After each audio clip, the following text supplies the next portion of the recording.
നമസ്കാരം. സോഡിയാക് മീഡിയയിലേക്ക് എല്ലാ പ്രേക്ഷകർക്കും സ്വാഗതം. 2026 സെപ്റ്റംബർ മാസത്തെ ഉത്രാട നക്ഷത്രക്കാരുടെ നക്ഷത്രഫലം ഒന്ന് പരിശോധിച്ച് നോക്കാം. ഉത്രാട നക്ഷത്രം എന്ന് പറയുമ്പോൾ ഉത്രാട നക്ഷത്രത്തിൻ്റെ ആദ്യത്തെ 15 ധനുക്കൂറിലും ശേഷം 45 നാഴിക വരുന്നത് മകരക്കൂറിലുമാണ്. അപ്പം ധനുക്കൂറുകാരെ സംബന്ധിച്ച് അഷ്ടമവ്യാഴമാണ്, കണ്ടകശനി ദോഷമുണ്ട്, 7-ൽ ചൊവ്വയാണ്. അപ്പോൾ അത്രയും കാര്യങ്ങളുടെ ദോഷമുള്ളത് കാരണം എന്തിനിറങ്ങിയാലും തടസ്സം വരിക, ദൈവാധീനക്കുറവിൻ്റേതായിരിക്കുന്ന പ്രശ്നങ്ങൾ ഉണ്ടാകുക. അതേപോലെ തന്നെ 4-ാം ഭാവത്തിൽ കണ്ടകശനിയുടെ ദോഷം ചെയ്ത് ശനി നിൽക്കുക. അപ്പോൾ ചെയ്യുന്ന കാര്യങ്ങൾക്കൊക്കെ തടസ്സങ്ങളും പ്രതിസന്ധികളും ഉണ്ടാകാനുള്ള സാധ്യത. സഹായികളായിരിക്കുന്ന വ്യക്തികൾ, സഹോദര സ്ഥാനത്തുള്ള വ്യക്തികൾ, ഇവരുടെ പെരുമാറ്റം അപ്രിയമായിട്ട് നമുക്ക് അനുഭവപ്പെടുക.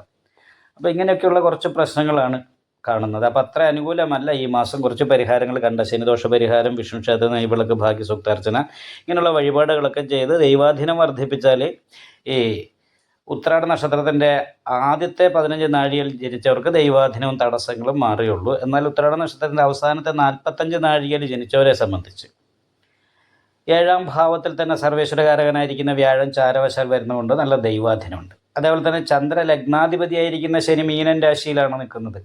അപ്പോൾ അത് കാരണം കൊണ്ട് തന്നെ ഇഷ്ടസ്ഥാനത്ത് നിൽക്കുന്നത് കാരണം കൊണ്ട് നല്ല അഭിവൃദ്ധിക്ക് യോഗമാണ്. കാരണം മാളവ്യ യോഗം ചെയ്ത് 10-ൽ ശുക്രൻ നിൽക്കുന്നുണ്ട്. അപ്പോൾ രാജപ്രിയോ ഗീതപ്രിയോ രജക്ത പരിശശ്രീ സദ്വസ്ത്ര ഭൂഷണ യുദ്ധോ വിഷയോപഭോക്തം, എല്ലാ വിഷയ സുഖങ്ങളും അനുഭവിക്കാനായിട്ട് സാധിക്കുന്നതാണ്. തൊഴിൽ നല്ല അഭിവൃദ്ധി ഉണ്ടാകും. തൊഴിൽ അന്വേഷിക്കുന്നവർക്ക് പുതിയ തൊഴിൽ കിട്ടും. അതേപോലെ തന്നെ തൊഴിലുള്ളവർക്ക് സ്ഥാനക്കയറ്റം പോലെയുള്ള കാര്യങ്ങൾക്ക് യോഗമുണ്ട്. അപ്പോൾ അങ്ങനെ മൊത്തത്തിൽ അനുകൂലമായിരിക്കുന്ന ഗുണഫലങ്ങൾ അനുഭവിക്കാനായിട്ട് തൊഴിൽ മേഖലയിൽ സാധിക്കുന്നു. മാത്രമല്ല ഭാഗ്യസ്ഥാനത്ത് ഭാഗ്യാധിപതിയായിരിക്കുന്ന ബുധൻ ലഗ്നാധിപതിയെ ദൃഷ്ടി ചെയ്താണ് നിൽക്കുന്നത്. അപ്പം ഭാഗ്യവർദ്ധനവിന് യോഗമുള്ള സമയമാണ്. ഭാഗ്യം കൊണ്ട് ചെയ്യുന്ന കാര്യങ്ങളൊക്കെ വർദ്ധിക്കാനും വിജയിക്കാനും യോഗമുണ്ട്. അനുകൂല സ്ഥാനത്താണ് 4-ാം ഭാവാധിപതി നിൽക്കുന്നത്. കുടുംബസുഖം അനുഭവിക്കാനായിട്ട് യോഗമുള്ള സമയമാണ്. അതേപോലെ പഞ്ചമഹാപുരുഷത്തിലെ ഹംസായോഗം ചെയ്ത് 7-ൽ വ്യാഴം നിൽക്കുന്നതാണ്. മാന്യമായിരിക്കുന്ന രീതിയിൽ മറ്റുള്ളവരെ ബഹുമാനം ആർജിച്ചുകൊണ്ട് ജീവിക്കാനായിട്ട് സാധിക്കും. വിദ്യാർത്ഥികൾക്ക് വളരെ അനുകൂലമായിരിക്കുന്ന ഗുണഫലങ്ങളാണ്. തൊഴിൽ അന്വേഷിക്കുന്നവർക്ക് നല്ല തൊഴിൽ ഗുണമാണ്. സ്ത്രീകളെ സംബന്ധിച്ചും അനുകൂലമായിരിക്കുന്ന ഗുണഫലം തന്നെയാണ് കാണുന്നത്. വിവാഹാദി വിഷയ മംഗളകർമ്മങ്ങൾ കുടുംബത്തിൽ നടക്കാനായിട്ട് യോഗമുള്ള സമയമാണ്.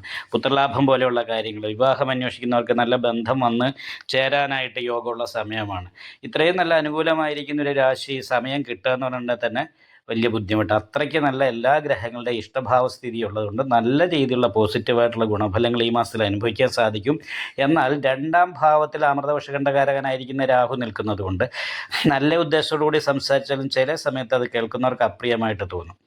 അതേപോലെ സാമ്പത്തിക ഞെരുക്കം പോലെയുള്ള കുറച്ച് കാര്യങ്ങളുണ്ടാകും. അഷ്ടമാധിപതിയായി അഷ്ടമത്തിൽ നിൽക്കുന്ന സൂര്യൻ സ്വക്ഷേത്ര ബലവാനാണെങ്കിലും അഷ്ടമത്തിൽ കേതുവും കൂടി നിൽക്കുന്നുണ്ട്.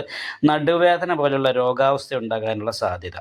അതുകൊണ്ടൊക്കെ കുറച്ച് ആത്മവിശ്വാസക്കുറവിൻ്റേതായിരിക്കുന്ന പ്രശ്നങ്ങൾ, ഇങ്ങനെയുള്ള 1-2 ദോഷങ്ങളാണ് പ്രധാനമായിട്ട് ഈ മാസത്തിൽ കാണുന്നത്. ബാക്കിയൊക്കെ അനുകൂലമാണ്.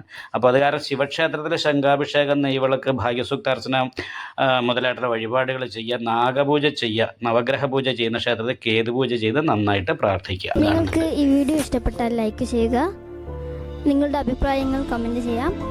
ജ്യോതിഷവുമായി ബന്ധപ്പെട്ട കൂടുതൽ കാര്യങ്ങൾ അറിയാൻ ഈ ചാനൽ സബ്സ്ക്രൈബ് ചെയ്യുക. ഞങ്ങളുടെ ഓൺലൈൻ കൺസൾട്ടൻസി നമ്പർ താഴെ ഡിസ്ക്രിപ്ഷൻ ബോക്സിൽ കൊടുത്തിട്ടുണ്ട്.